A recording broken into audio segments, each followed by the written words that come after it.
오늘 함께 하나님께서 주시는 말씀을 읽도록 하겠습니다. 사무엘하 14장 25절에서 33절까지의 말씀입니다. 함께 읽겠습니다.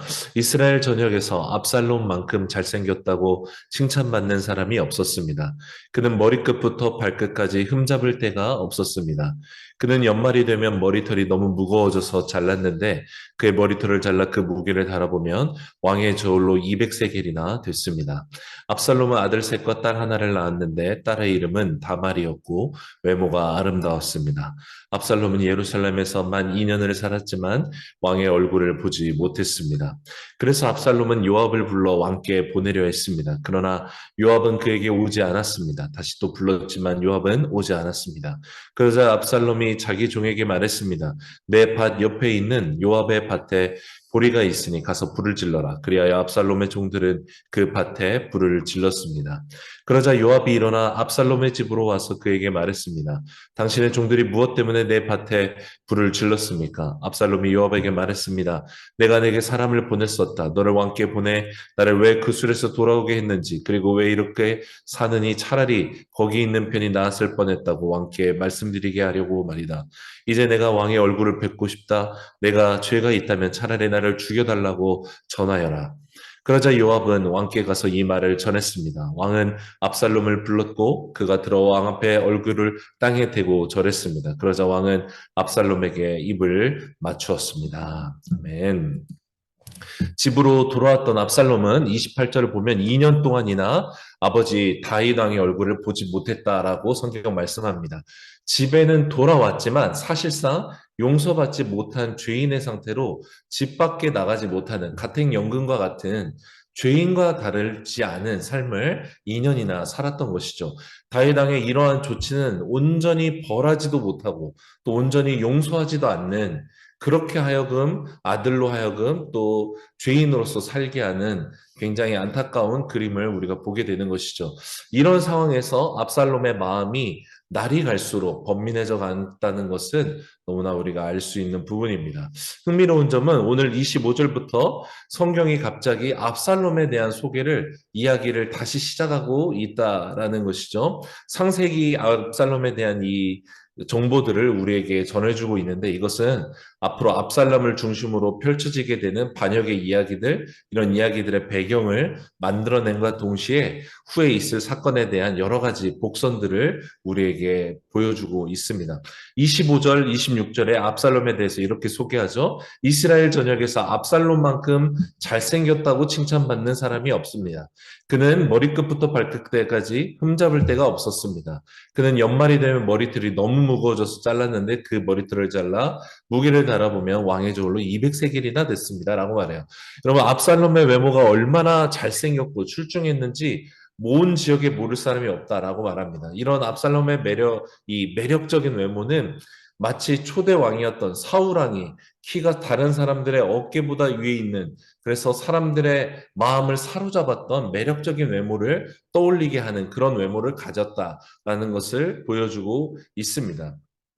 또 이러한 외모로서 내일 본문인 주일 본문 15장 6절을 보면 많은 백성들이 왕께 자기의 억울한 마음을 호소하고자 상소할 것을 가지고 오는 길에 성문의 그 길거에 가서 이 왕자였던 압살롬이 매력적인 외모를 풍기면서 그들을 손을 잡아서 일으켜주고 경청함으로 그들의 마음을 사로잡았다라고 말씀하는데 이것이 바로 사울왕이 그들의 마음을 사로잡았던 것처럼 압살롬도 자신의 그 외모를 통해서 또 전략적으로 아버지에게 대적하기 시작할 때 똑같은 일을 행하고 있다는 것을 알 수 있습니다. 왕자였던 압살롬이 너무나 멋진 또 옷을 입고 향기를 풍기고 또 머리카락의 그런 모습들을 풍기면서 백성들에게 스킨십을 하면서 그런 이야기를 들어줄 때 백성들의 마음이 이 압살롬에게 향했던 것은 너무나 당연했던 일이기도 합니다. 하지만 압살롬에 대한 칭찬이 이렇게 있지만 마음의 중심으로 압살롬이 하나님을 구했다라는 말은 성경에서 찾아볼 수 없는데 이것이 바로 외모에 대한 칭찬을 통해 압살롬이 어떠한 마음으로 살아갔는지를 또 고발하는 암시이기도 하는 것이죠.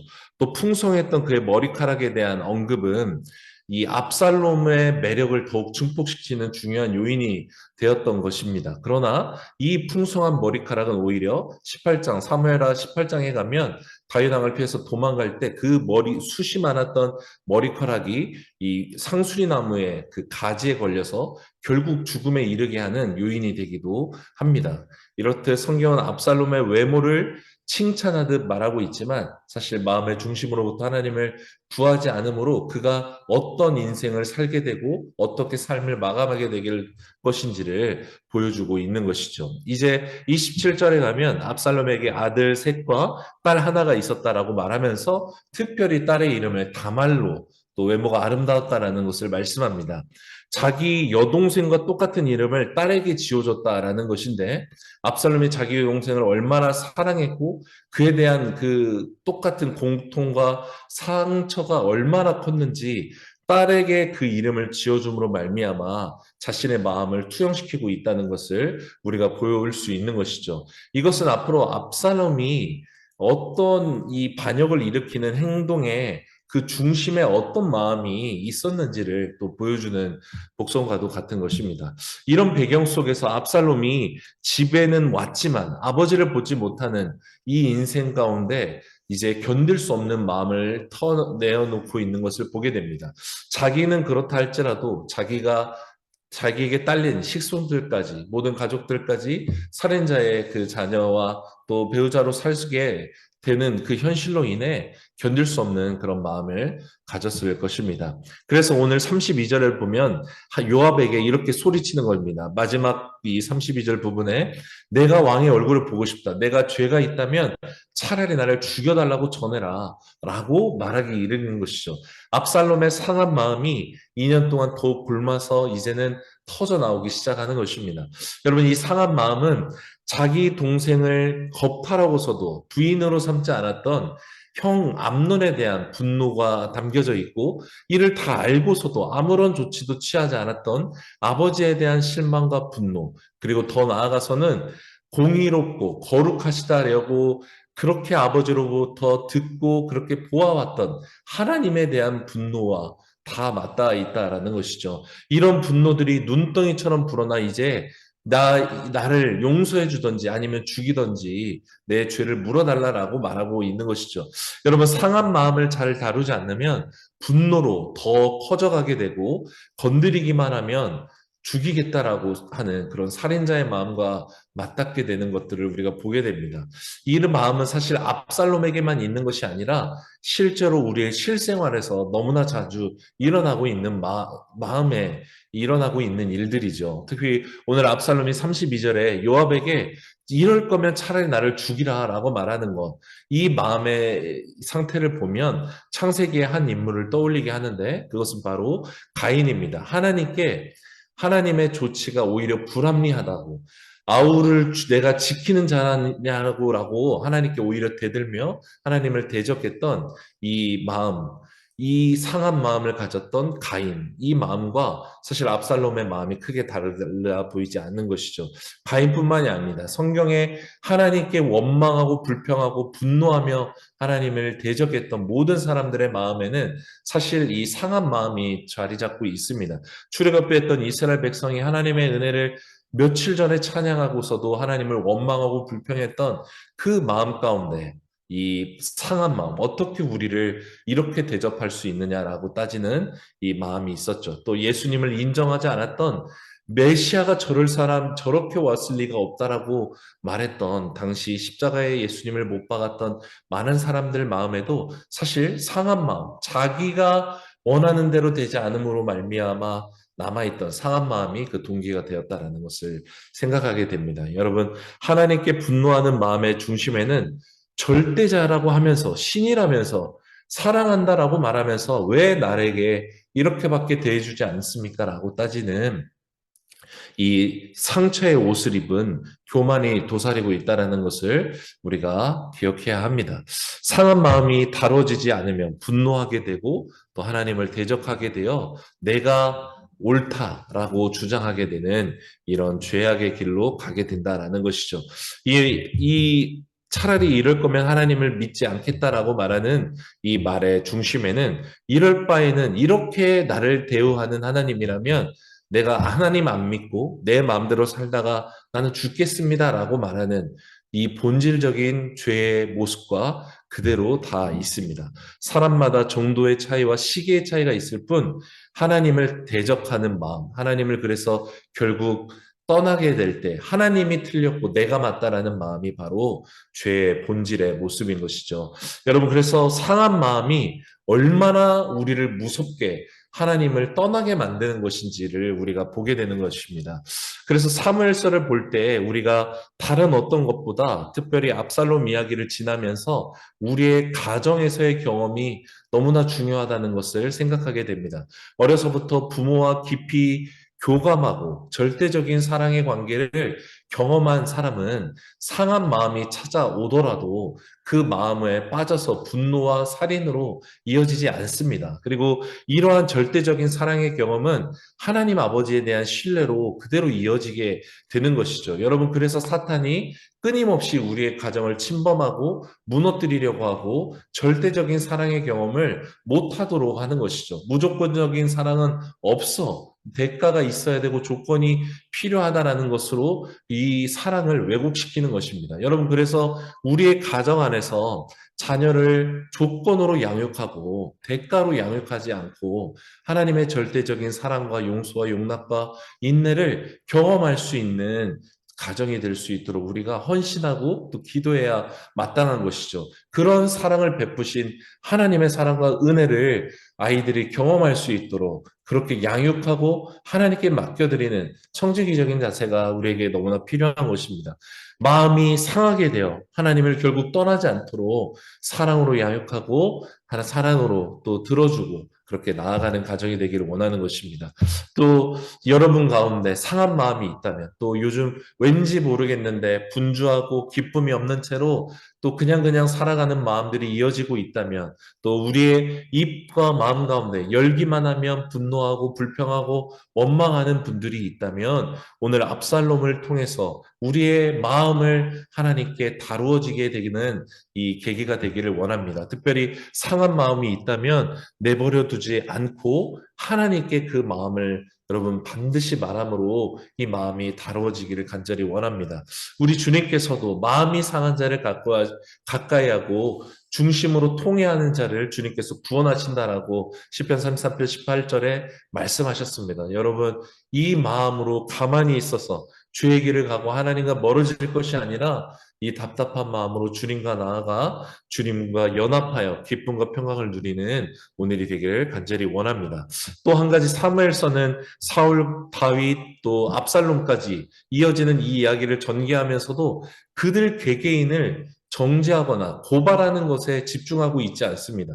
그들의 허물을 또 그들의 잘했던 것들을 기록하되 이 모든 이야기를 통해서 사무엘서 전체를 통해서 계속해서 우리에게 말씀하고 있는 중심 메시지가 발견됩니다. 그게 무엇입니까? 바로 하나님께서는 외모가 아니라 우리의 마음의 중심을 보고 계신다라는 것이죠. 사울을 세우셨으나 마음의 중심이 하나님께 떠나 버리자마자 하나님께서 그를 버리셨다라고 말씀하셨고 전혀 왕이 될 조건을 가지지 않았던 다윗이었지만 마음의 중심을 보시고 왕으로 세우셨던 하나님이었습니다. 또 압살롬에게서도 그의 외모가 너무나 훌륭했으나 마음의 중심에 하나님 없음으로 말미암아 이미 그는 하나님 안에 거하지 않았던 것입니다. 직위가 높거나 재산이 많다고 해서 외모가 어떻다고 해서 하나님이 그를 세우거나 하지 않으신다는 거예요. 마음의 중심이 하나님께 향하는 자를 하나님이 기뻐하시고 그 인생을 들어 사용하기를 원하신다라는 것을 오늘 우리에게 하나님은 계속해서 말씀하고 계시는 것입니다. 여러분, 이 압살롬 이야기 때 다윗은 어땠습니까? 그의 외모는 어느 때보다 높아져 있는 상태였습니다. 소유는 가장 많았을 때였습니다. 양치기로 살 때보다 어떤 때보다 그의 인생 가운데 가장 부를 누리고 평안을 누리는 때였습니다. 그러나 가족에게 벌어졌던 이 일들로 인하여서 마음이 살쪄 하나님 경외함을 완전히 잃어버리고 공의로운 재판장이신 하나님의 뜻대로 행하지 않으므로 죄를 묵혀두고 방관하는 이 모습을 보였던 때였습니다. 여러분, 다윗은 그냥 왕이 아니었죠. 이스라엘의 하나님께서 세우신 이스라엘의 하나님의 얼굴과도 같은 대리자가 바로 다윗이었습니다. 다윗의 말은 곧 하나님의 말이었습니다. 다윗의 행동이 하나님의 행동과도 같은 인물이었습니다. 여러분, 그러나 이 다윗의 방관으로 인해 이스라엘 온 백성은 하나님을 고피하게 되고 오해하게 되었다라는 것이죠. 여러분, 다윗의 이런 허물이 많음에도 불구하고 이 많았음에도 불구하고 다윗은 용서받았고 하나님의 은혜 가운데 머물었습니다. 밧세바를 범하고 우리아를 죽였음에도 결국 회개하여 하나님의 은혜를 누렸습니다. 그렇지만 자녀들 사이에 벌어졌던 이 강간과 살인을 외면함으로 말미암아 그리고 그것을 방관함으로 말미암아 다윗의 마음 가운데 죄가 다시 자리하였고 죄가 오히려 그를 지배하게 되었다라는 것을 보게 되는 것이죠. 여러분, 죄를 허용하게 될 때 우리의 마음의 상태가 다윗과 같이 갈 수 있다는 것을 알아야 합니다. 죄가 허용되면 하나님과 연합할 수 없다는 것이죠. 평안이 사라집니다. 분노하게 되고 화가 나게 되고 욕설을 내뱉게 되는 것이죠.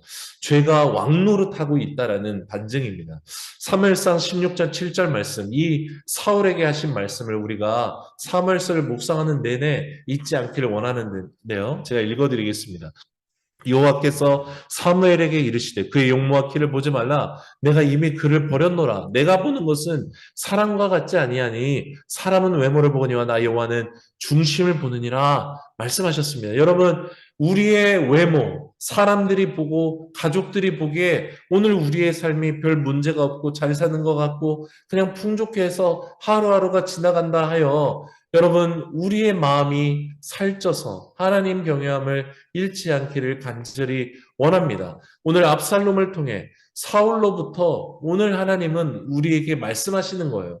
우리의 외모가 아니라 우리 마음 가운데 하나님을 구하는 마음이 있는지, 우리 마음 가운데 하나님을 사랑하는 마음이 있는지를 주님이 오늘도 묻고 계시는 것입니다. 너희가 아무리 이쁘고 멋진 옷을 입고 잘 먹고 잘 산다 할지라도 불의를 일삼고 자기의 배만을 위해서 아무런 거짓을 행하고 그런 것을 어려워하지 않고 하나님을 섬긴다 말하면서 우상을 섬기는 일을 병행하고 있지 않느냐라고 하나님께서 우리에게 말씀하시는 것이죠.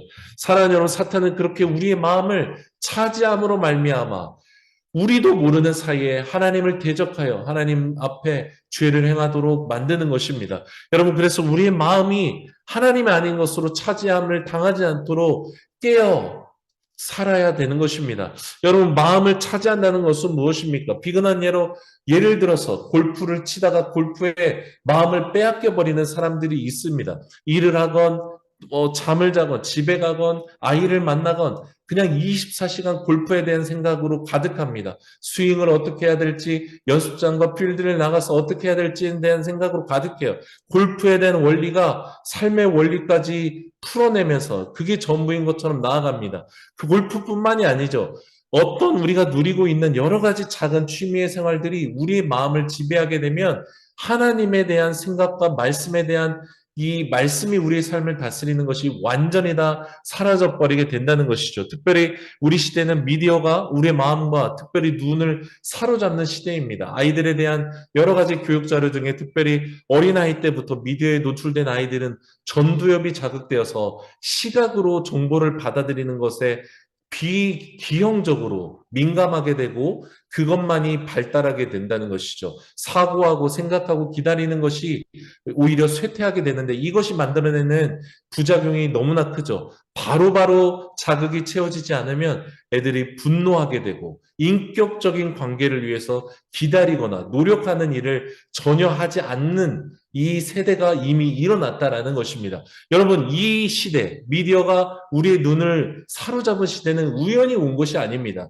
이미 로마 시대 이전에부터 콜로세움을 만들어 놓고 자극적인 사람을 죽이는 이 검투사의 놀이를 만들어 우리의 눈을 자극하고 빵을 주어서 무료 빵을 주어서 우리의 입을 자극하던 사탄의 이 노름이 계속해서 이어져 오고 있는 것입니다. 여러분, 이것이 만들어내는 가장 최악의 결과는 무엇입니까? 보이지 않는 하나님과 인격적인 교제를 누리는 방법을 잃어버리고 있는 것입니다. 우리의 세대가 낮아질수록 하나님께 가만히 앉아서 기도하는 것을 아예 시도조차 하지 않고 이 말씀이 도대체 나에게 말씀하겠느냐라고 하나님의 말씀을 읽지 않는 세대를 만들어내는 것이죠. 그렇게 눈으로 짓는 음란과 온갖 탐심의 노예, 체면과 자기 외모만을 가꾸리게 만드는, 그리고 내면에 결국 하나님이 없음에도 겉은 치장하는 이 비정상적인 그리스도인을 만들어내는 시대 가운데 우리가 살고 있다라는 것이죠. 사랑하는 여러분, 우리의 마음이 부모로부터 하여금, 우리로부터 하여금 하나님을 사랑하는 마음으로 가득하여서 마음 가운데 이 가득한 하나님에 대한 지식과 사랑과 은혜가 흘러넘치는 우리 모두가 되기를 간절히 소망합니다. 우리의 마음과 눈을 지배하고 있고 빼앗겨버린 부분이 있다면 이것을 우리가 하나님께 다시 돌려드리고 하나님을 향해 나아가는 우리가 되기를 원합니다. 특별히 당신의 마음을 사로잡고 있는 것이 무엇입니까? 당신은 정말로 주님을 사랑함으로 나아가고 있습니까? 주님은 우리의 마음을 보시는 분입니다. 중심을 보신다 말씀하셨습니다. 외모가 아닙니다. 사람들이 보기에 깨끗하고 그냥 향기 나는 사람이 아니라 하나님 보시기에 향기가 나고 하나님 보시기에 주님과 눈을 맞추며 주님을 간절히 사랑하는 인생이 되기를 원하는 것입니다. 사랑하는 여러분, 하나님은 놀랍게도 다윗과 압살롬의 행적을 기록하면서 그들에 대해서 정죄하고 심판을 내버리지 않으십니다. 계속해서 이야기를 끊임없이 이어가고 계십니다. 허물 많은 죄인이라 할지라도 하나님의 은혜가 오늘 우리의 삶으로 인해 계속해서 이어지고 있다라는 것이죠. 외모가 아니라 마음의 중심을 원하시는 주님께서는 오늘도 우리가 돌아와 하나님의 그 사랑과 은혜 가운데 살기를 원하신다라는 것입니다. 돌아가야 합니다. 마음에 주님으로 가득 채워서 흘러넘치는 주님의 평강과 은혜가 우리의 삶 가운데 가득하기를 소망합니다. 다른 결핍이 우리에게 문제가 되는 것이 아니라 바로 주님의 이 결핍이 가장 큰 문제라는 것을 우리가 깨닫게 되기를 원합니다. 무엇보다도 여러분, 우리의 마음의 주도권이 사단에게 또 문제들의 걱정과 두려움에 빼앗기지 않도록 여러분 마음의 주도권을 차지하시고 하나님께 그 마음을 올려드리십시오. 믿음으로 선포하고 우리를 위해서 죽으신 예수 그리스도의 이름으로 우리가 주도권을 가지고 살아가는 모두가 되기를 간절히 원합니다. 오늘 말씀 앞에 상한 마음이 있다면 이 마음을 내려놓고 하나님과 연합하여 나아가는 우리 모두가 되기를 원합니다. 주님이 만져주시고 풀어 나가 주실 것입니다. 또 외모만 꾸미는 인생이 아니라 마음의 중심에 우리 주님을 깊이 사랑함으로 모두 나아가는 오늘이 되기를 간절히 소망합니다.